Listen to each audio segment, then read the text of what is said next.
টেকনাফে রাস্তার পাশের গর্তে 1 লাখ ইয়াবা।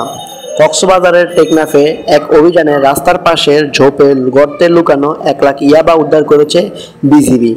রোববার ভোরে টেকনাফ পৌর এলাকার জালিয়াপাড়া এই অভিযান চালানো হয় বলে বিজিবির টেকনাফ 2 ব্যাটালিয়নের অধিনায়ক লেফটেন্যান্ট কর্নেল আবু জাফর আল জাহিদ জানান।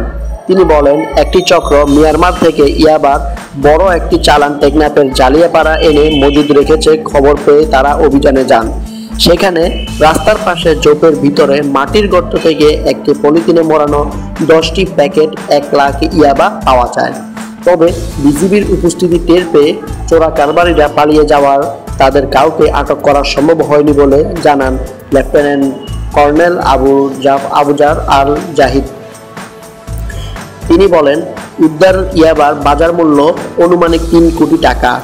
সেগুলো বিজিবি টেকনাফ ব্যাটালিয়ন দপ্তরে রাখা হয়েছে। Video update journalist, news desk.